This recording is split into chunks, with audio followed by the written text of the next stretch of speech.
Vamos ahora al número 10, que va de la mano con esto, porque cuando se hace la obra completa, la gran comisión completa, también de ahí toma Dios para los que serán los obreros y pastores de esa naciente iglesia. Número 10, ayúdenme a leerlo, por favor. Adelante.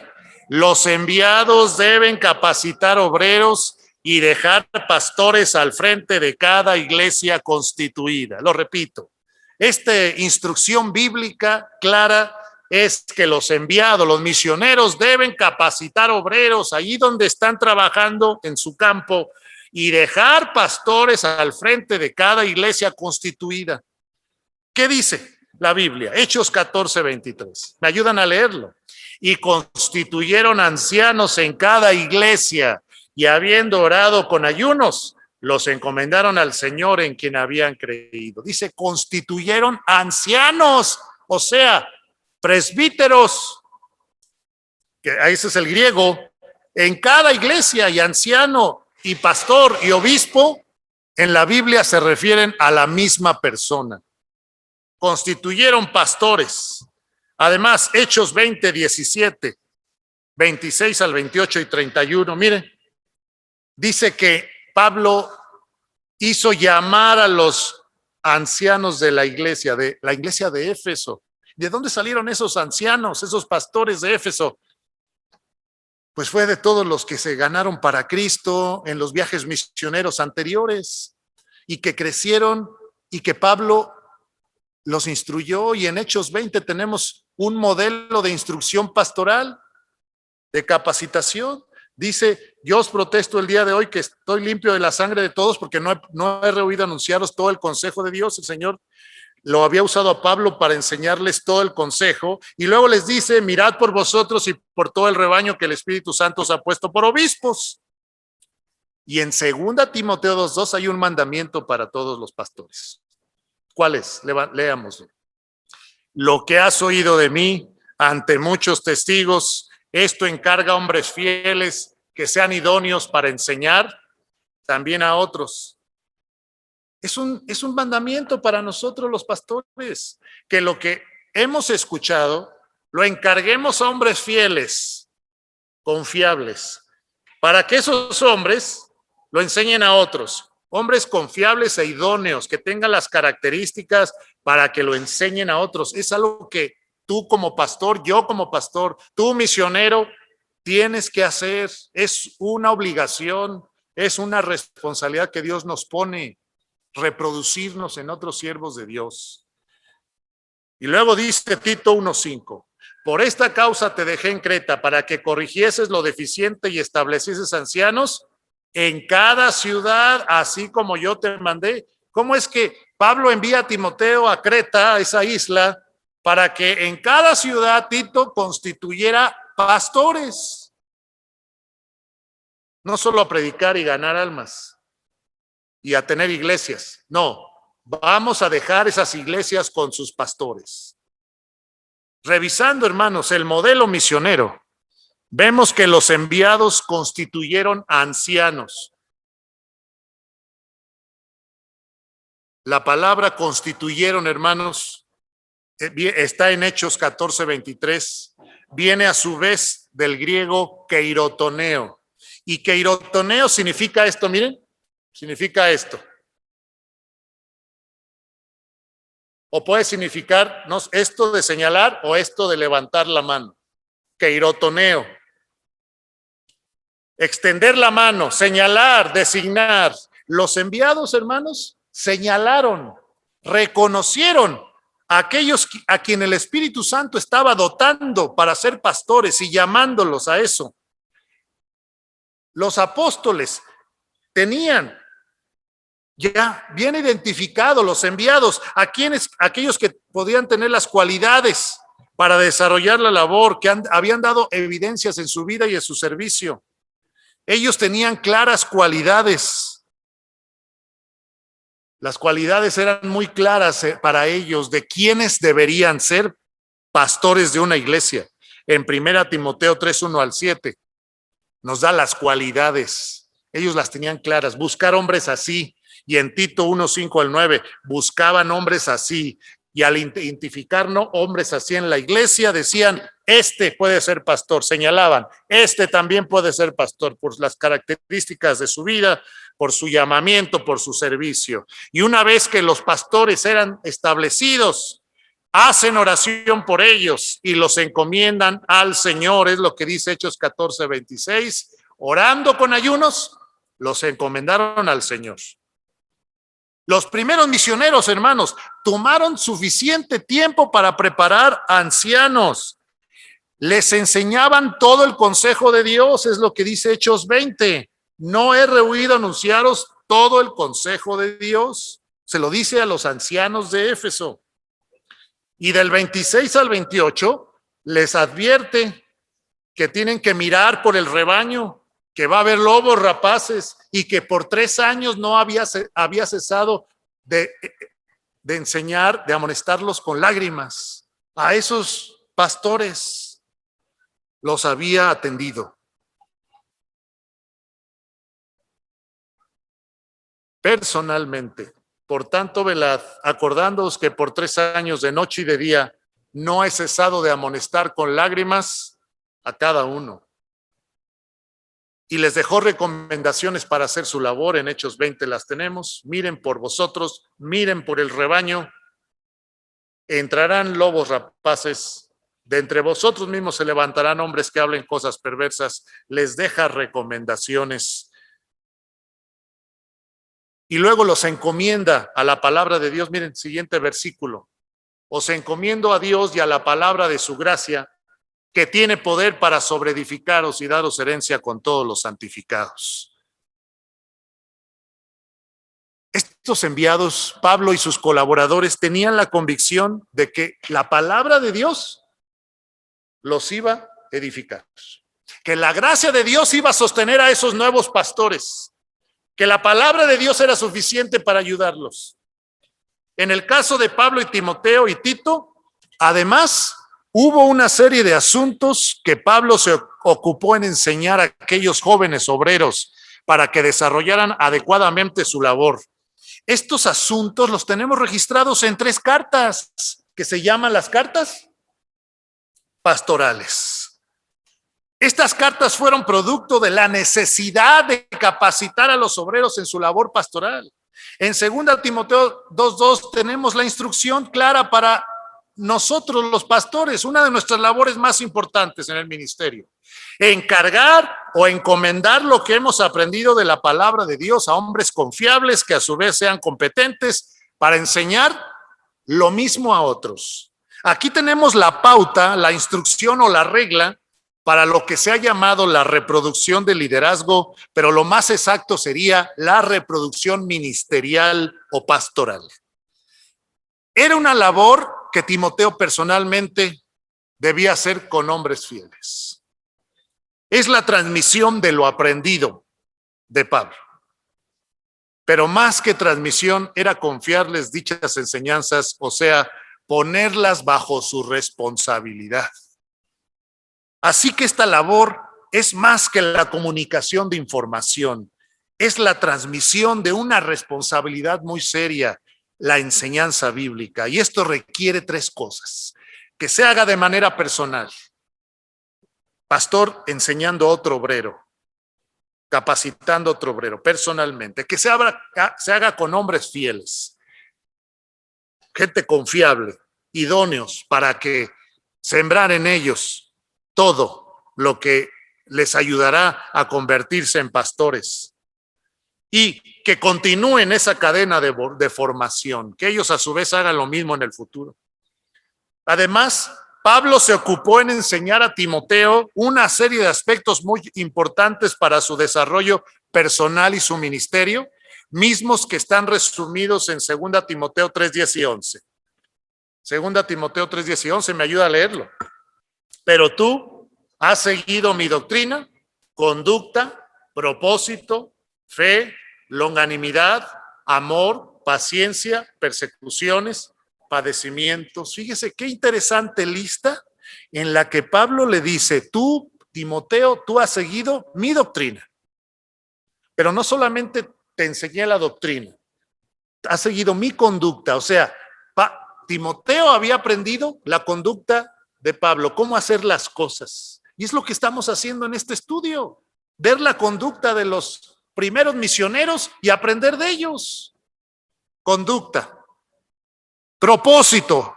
Timoteo había aprendido hacia dónde hacer la obra, qué buscar. Fe, la fe de Pablo, lo había aprendido. Longanimidad, o sea, la tolerancia. El amor, la paciencia, o sea, perseverancia. Las persecuciones, padecimientos y más los había aprendido Timoteo.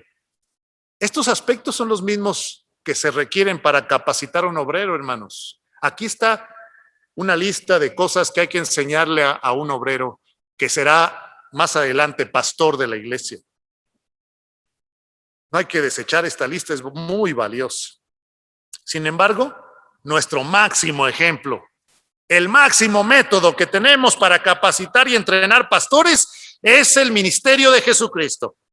Es indispensable descubrir en los evangelios el modelo de reproducción ministerial que el Señor Jesucristo siguió con aquellos 12 hombres que escogió. La efectividad del modelo de Jesús capacitando a los 12 la podemos ver en los resultados que produjo. 12 hombres fieles que obedecieron, imitaron la vida de Jesús, predicaron, enseñaron la palabra de Dios con fidelidad, instruyeron a otros discípulos y junto con ellos esparcieron el evangelio por todo el mundo conocido. Ahí está el gran resultado de Jesús, instruyendo con su método a los 12. Por eso es el mejor método para capacitar obreros, como lo hizo Jesús. Y ahí les dejo, hermanos, en su estudio, una lista de más de 20 porciones de los evangelios y de Hechos, donde pueden estudiar y sacar los elementos de este método de instrucción ministerial que Jesucristo usó. Ojalá que te des a la tarea de estudiarlos. Como podemos ver, hermanos, las instrucciones y modelos bíblicos que acabamos de ver, esta pauta, este mandamiento que es de que debemos capacitar obreros y dejar pastores al frente de cada iglesia constituida, contiene los siguientes puntos. Ayúdenme en este resumen de los puntos que hemos visto en la palabra de Dios. Dice, primer punto, que los misioneros tienen la responsabilidad de dejar pastores al frente de las nuevas iglesias. Segunda cosa que aprendemos de todo esto, que es la labor de los enviados, identificar, señalar y capacitar a aquellos a quienes el Espíritu Santo ha llamado y dotado para ser pastores, que tengan las cualidades para desarrollar esa labor y que han dado evidencia de eso en su vida y servicio. Tercera cosa que aprendemos de lo que acabamos de ver, que hay un proceso de capacitación que debe realizarse con estos obreros, como Pablo lo describe en Hechos 20 y como el Señor Jesucristo lo hizo con los 12, y que es necesario tomar tiempo para hacer esto. Cuarta cosa que aprendemos de esto, que una de las prioridades del siervo de Dios es precisamente capacitar con la palabra de Dios, con su ejemplo, a obreros para la obra del ministerio. Por favor, la quinta cosa que aprendemos, que aquellos enviados buscan preparar obreros desde el inicio de la obra misionera en el lugar a donde van, de manera que con el paso del tiempo tienen la posibilidad de nombrar como ancianos a hermanos idóneos en cada iglesia. Sí, desde el principio el misionero llega y desde las primeras almas empieza a orar y a vislumbrar quién podrá ser el pastor de esa futura congregación, y pues empieza a hacer la obra completa, la gran comisión completa, pues van a surgir. Por eso es la siguiente cosa que aprendemos, que los enviados capacitan a los que serán pastores de la misma iglesia que iniciaron. Los dejan al frente y luego se van. ¿Quiénes? Los misioneros. Se van a iniciar otra nueva iglesia en otro lugar, aprovechando la experiencia que tienen. Ya levanté esta iglesia, Dios me dio la gracia junto con mi compañero, porque son en grupos de dos, en equipo de dos misioneros, como lo vimos en temas pasados. Los dos misioneros o las tres familias misioneras levantamos esta iglesia con la ayuda de Dios. Ya están sus pastores al frente. Vámonos a abrir otra. Y con toda la experiencia que ya tienen de la primera, ya van a abrir la segunda. Qué equipo misionero mejor preparado. Pero la iglesia donde salen, o que la nueva iglesia no se queda sola, ya tiene a sus pastores y sigue adelante. Siguiente cosa que aprendemos de esto.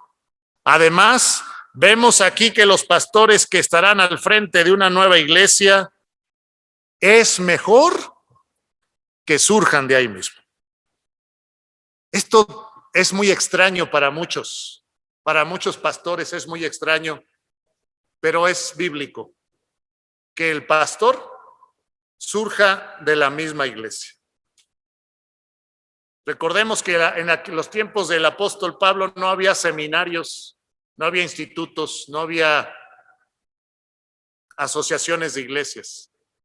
¿De dónde surgieron esos ancianos de cada iglesia? De la misma iglesia. Es que eso es lo natural. Pero a través de los años se ha perdido esa visión, se ha abandonado, sobre todo aquellos que piensan que Hechos es un libro de transición, que no entienden bien eso, pero lo repiten y que pues no se puede aprender de él y que hay, las pautas de ahí pues no son para el tiempo de hoy. ¿De cuánto nos perdemos por esas ideas equivocadas? Yo he tenido en mi ministerio la bendición de ver inmerecida, una de las más grandes que Dios me ha dado en el ministerio, a mi papá también, es ver pastores levantarse de nuestra misma iglesia. Y aquí están. Es la palabra de Dios repitiéndose, haciendo realidad en nuestra iglesia. Eso es un gran valor y a mí me da mucho gusto en ser parte de eso, porque yo no lo provoqué, pero sí fui parte. Lo hizo Dios, pero fuimos parte porque le hicimos caso. Y así seguirá. ¿Qué beneficios nos trae esta pauta de que los misioneros capaciten obreros y dejen pastores al frente de las iglesias que establecen? ¿Qué beneficios? Acompáñenme, hermanos, con ánimo. Los enviados enseñarán a los hermanos acerca del llamado y la necesidad del servicio a los demás, y con la palabra de Dios desafiarán a los hermanos a escuchar y obedecer el llamado de Dios para ellos y comenzar a servir a otros. Así los misioneros empiezan a desafiar y enseñar a los hermanos al servicio. Segundo beneficio, los misioneros dedicarán como una prioridad en su ministerio tiempo para ir edificando y capacitando a aquellos hermanos que quieren crecer en su fe y servir a otros de acuerdo al llamado de Dios y sus dones espirituales. Tercer beneficio, los misioneros comenzarán a identificar y capacitar dentro del grupo de personas que vayan siendo salvas y edificadas aquellos que han sido dotados y llamados al ministerio. Cuarto beneficio, la labor de los misioneros se verá reforzada por aquellos que van creciendo y asumiendo su servicio personal a Dios y que ministran junto con los misioneros y a la vez aprenden cerca de ellos cómo se hace la obra. Quinto beneficio, con el tiempo los enviados pueden identificar con claridad a aquellos hermanos a quienes Dios ha dotado y llamado para realizar un ministerio de tiempo completo y que van teniendo en su vida las cualidades de 1 Timoteo 3, 1 al 7. Miren, quiero aquí hacer una pausa para mostrarles cómo es que el modelo misionero aquí se engarza.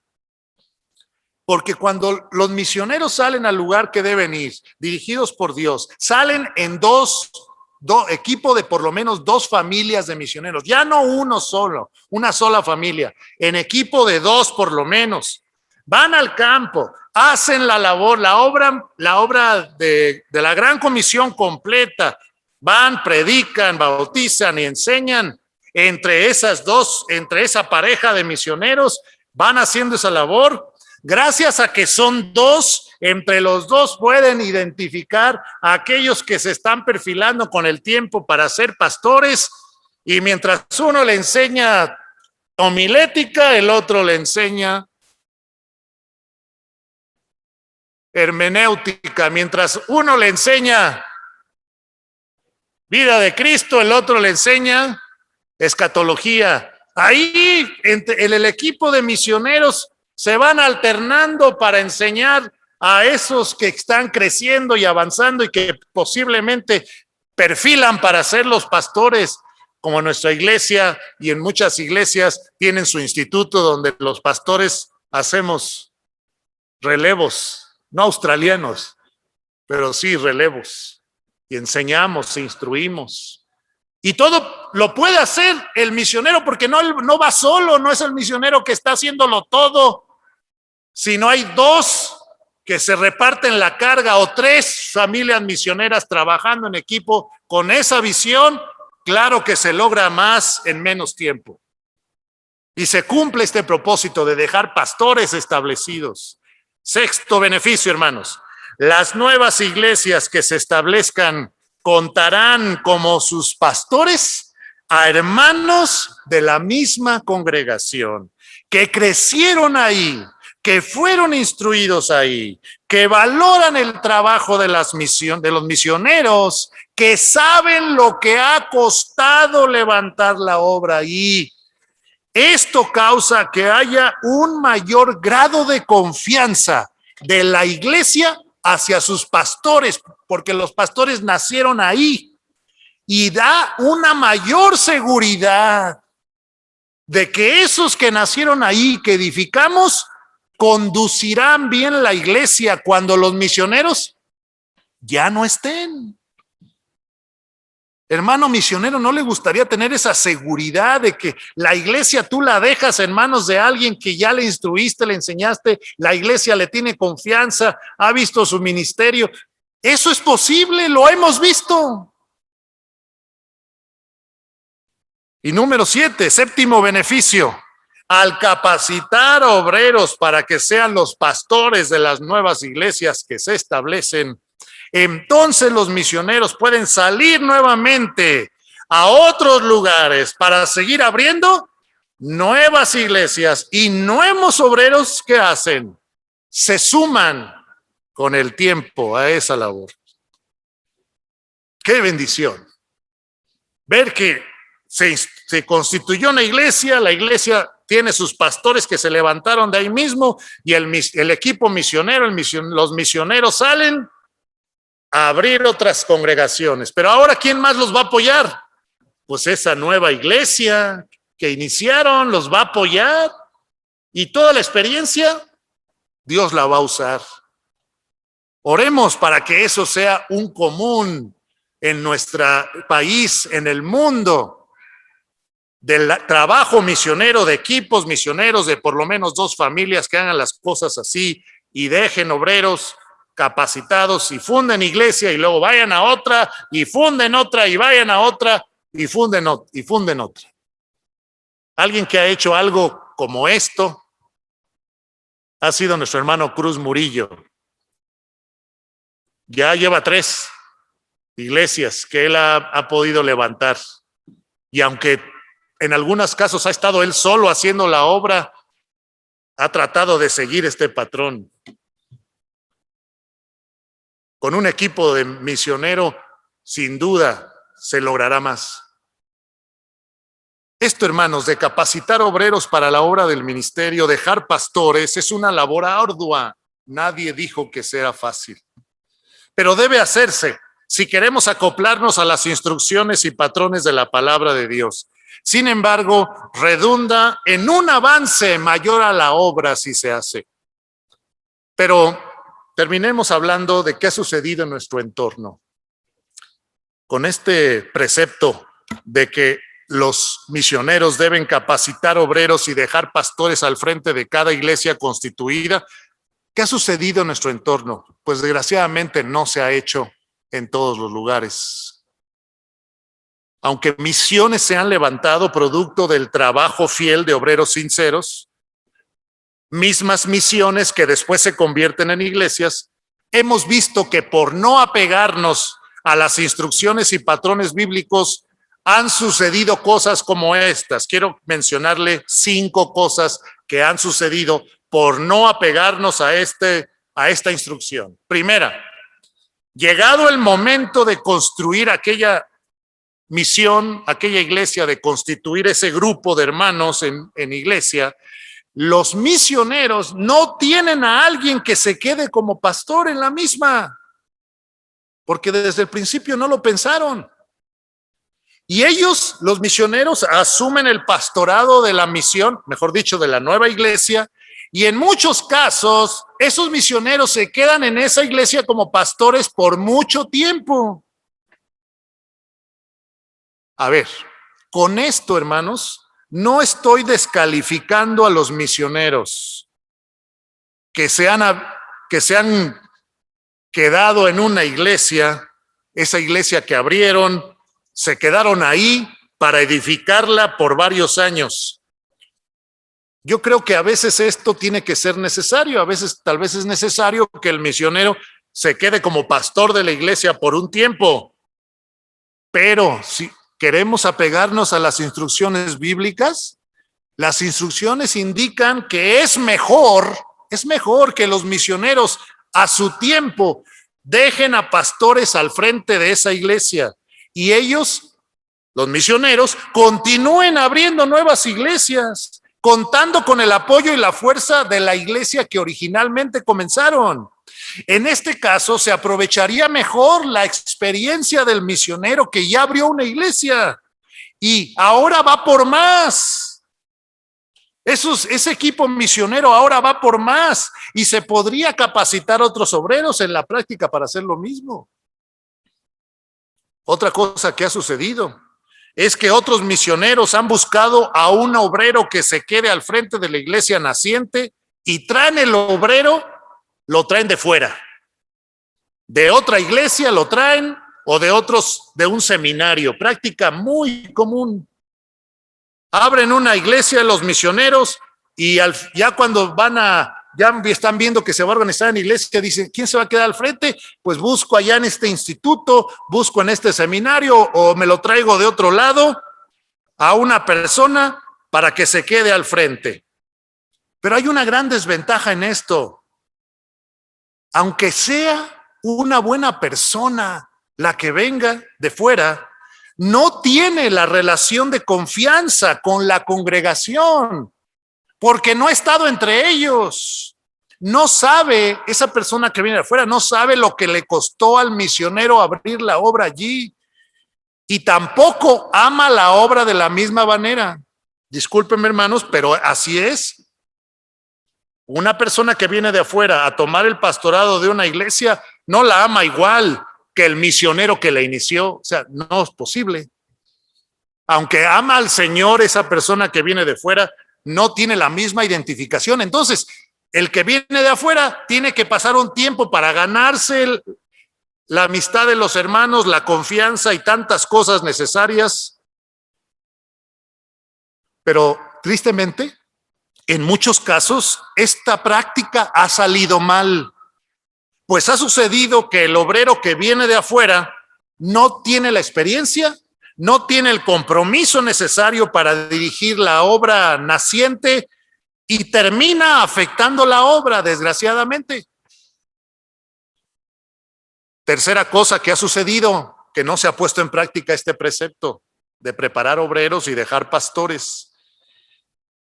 Pastores e iglesias inician misiones sin tener obreros para atender las mismas y llevarlas a convertirse en iglesia.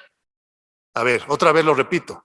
Pastores e iglesias inician misiones sin tener obreros para atender esas misiones y llevarlas a convertirse en iglesia.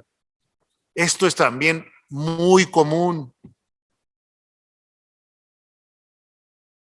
pastores de iglesias bien intencionados, y tal vez tú seas uno de ellos, han intentado realizar la obra misionera desde su propia iglesia con la ayuda de hermanos sinceros. Se jalan este hermano, se jalan este otro, vente, vámonos acá a la colonia, vamos a hacer una misión ahí, con la ayuda de hermanos sinceros, pero esos hermanos están poco capacitados. Inician entonces grupos en otros lugares, en este ranchito, en esta otra colonia, y sí, inician grupos de estudio, luego les llaman misiones. Tenemos 3 misiones, dicen. Intentan, ese pastor, si está solo, pues peor, porque tiene que dividirse en 3 para atender 3 misiones, y los hermanos que van, pues con lo que saben lo hacen, y entonces intenta atender esa obra misionera y a la vez atender la iglesia donde está. Y si es un solo pastor, pues con mayor dificultad. ¿Qué pasa con el tiempo? Ya lo he visto varias veces. Con el tiempo, los pastores ya no pueden atender a esos grupos.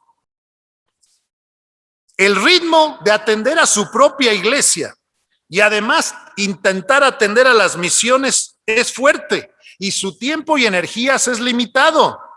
Y estos pastores entonces, como no han capacitado a otros, preparado obreros para el ministerio, esas misiones no pueden ser mantenidas por hermanos sinceros que de vez en cuando van, que tienen poca capacitación.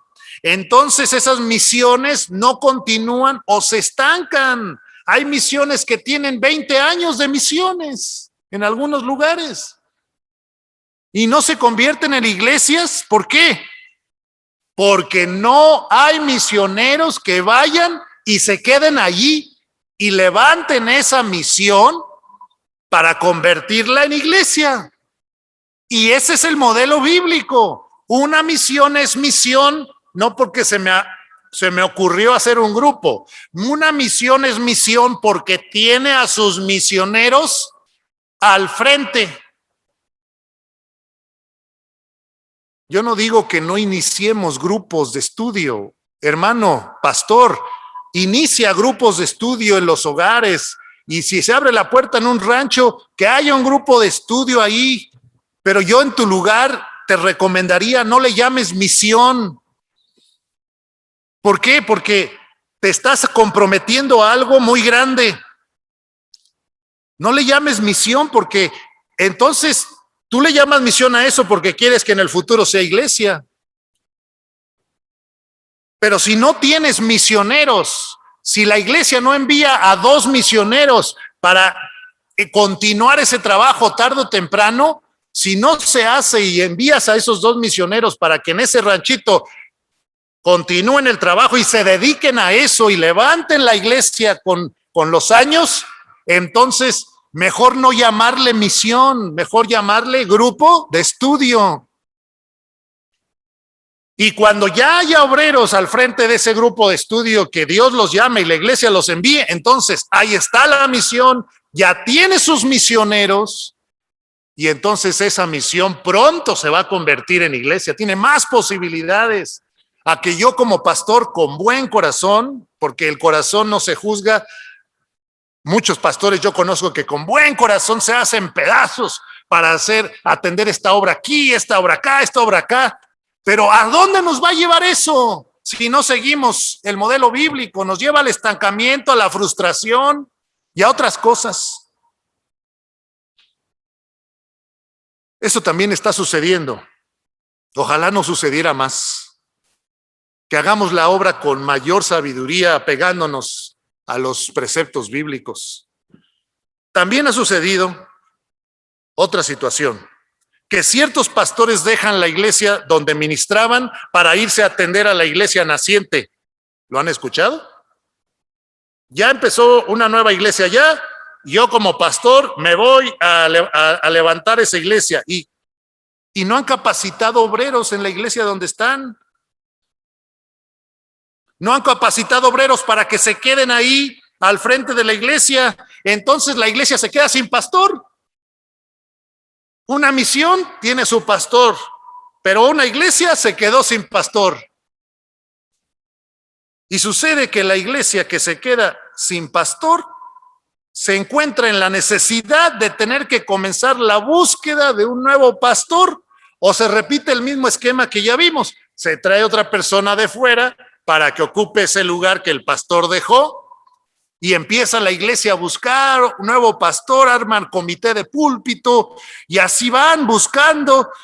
¿Qué es lo que pasó? Se cubrió una necesidad de un pastor en una misión para una nueva iglesia, pero se descuidó una iglesia completa. Durante este periodo de búsqueda de un pastor, hermanos, han sido muchas las iglesias que han sufrido. Muchas iglesias han sufrido buscando un pastor porque el pastor que tenían se fue a otra iglesia nueva. O muchas iglesias en este transcurso de la búsqueda se han dividido o han venido a menos debido a la falta de dirección de parte de un pastor fiel. ¿Cómo hemos visto eso también y qué tristeza causa?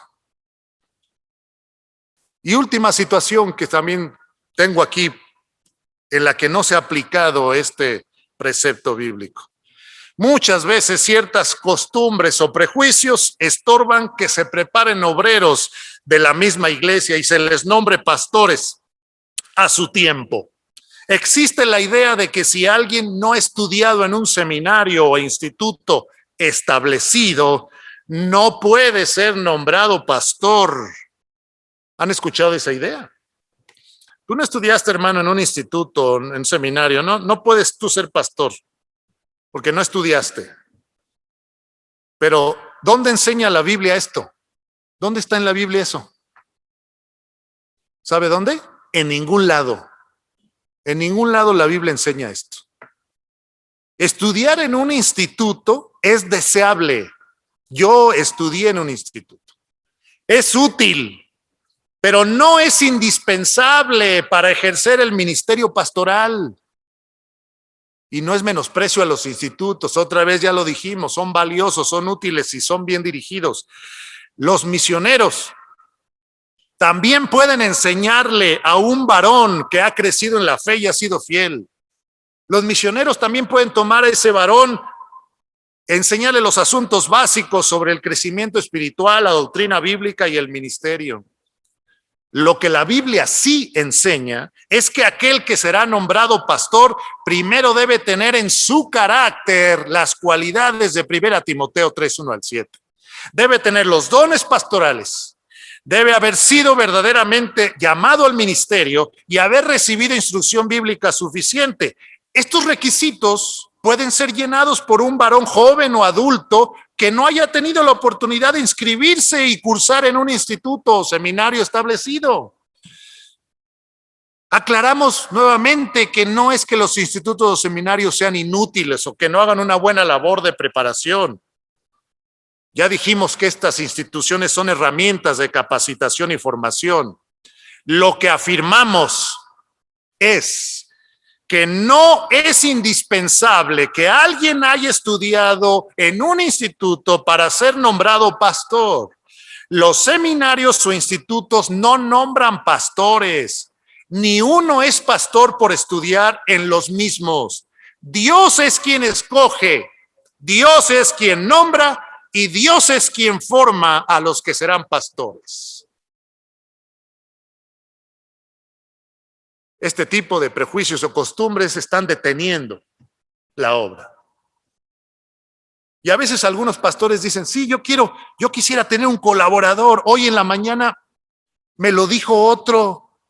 Yo sé que necesito tener un pastor porque el modelo del pastor solitario, de un solo pastor en una iglesia, no es un modelo bíblico. La iglesia enseña que debe haber varios pastores en una congregación. Estudia tu Biblia y ahí lo vas a ver si honestamente vas y te acercas. Es mejor que haya 1, 2 o 3 pastores o más, de acuerdo al tamaño de la congregación. Pero este tipo de prejuicios detienen, como también el prejuicio de que No, es que si es pastor, tiene que ser de tiempo completo. Puede haber un hermano mayor en tu congregación que tiene las cualidades de 1 Timoteo 3, que ya le instruiste en la doctrina, que tiene el buen testimonio, que tiene el llamado, pero que ahorita no puede dedicarse a la obra al 100% de tiempo completo. Pero puede ser pastor. Si tiene las cualidades bíblicas que hemos dicho, puede ser pastor. Tal vez no te va a ayudar como una persona dedicada de lleno, sostenida por la iglesia de lleno, tal vez te ayudaría. Pero ¿puede la iglesia nombrar pastores, hermano, que también está trabajando secularmente, mientras viene tal vez el tiempo en que la iglesia tiene más fuerza, y entonces se le puede decir a este hermano, ya le vamos a sostener? Ahora sí ya podemos. Pero puede haber hermanos que combinen su trabajo secular con el pastorado. Pero pues si tenemos la idea de que para ser pastor o copastor o tener varios pastores en la iglesia, todos tienen que ser sostenidos económicamente, pues también eso limita el crecimiento. Situaciones como estas y otras están deteniendo el avance de la obra de Dios desde hace mucho tiempo. En cambio, cuando se siguen las instrucciones y pautas que hemos visto, los enviados trabajan desde el principio en la obra con la intención de preparar obreros para servir en su lugar. Entonces, con el tiempo, los obreros que Dios llama al pastorado surgen de la misma iglesia.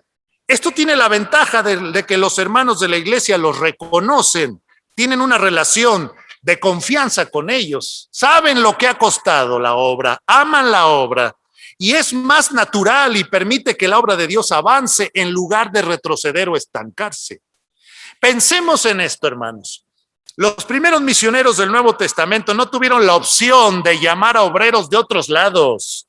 No había institutos en los tiempos de Pablo, seminarios propiamente dicho, para que se les resolviera la necesidad de otros obreros. Ellos se enfocaron en hacer su labor de edificación en los cristianos y en la preparación de obreros. Este es el proceso que Pablo describe que hizo con los ancianos de Éfeso en Hechos 20. Al hacerlo así, al capacitar obreros para que sean los pastores de las nuevas iglesias que se establecen, entonces los misioneros pueden salir a otros lugares para seguir abriendo nuevas iglesias, potenciados por la experiencia que ya les dio el Señor, y nuevos obreros se suman con el tiempo a hacer esa misma labor. Que Dios nos ayude a los pastores a entender que una de nuestras prioridades es capacitar obreros para la obra del ministerio, especialmente reproducirnos en otros pastores que surjan de nuestra misma iglesia, y que los misioneros también comprendan que desde que llegas al campo a hacer misiones, desde ahí tienes que ir pensando y orando y pidiéndole a Dios: Señor, provee los que serán pastores de esta congregación, y Dios te los va a dar. Y si haces un buen trabajo, dentro de 5, 6 años, 7, ya está ahí 1, 2 o 3 varones al frente de esa congregación, porque Dios te usó a ti y a tu equipo misionero a edificarlos, a ayudarlos, y Dios los perfiló, Dios los formó, y ahora esa iglesia se queda con sus pastores, sigue adelante, y tú como misionero te vas a abrir otra. Que veamos ese patrón muchas veces en el futuro, es mi oración.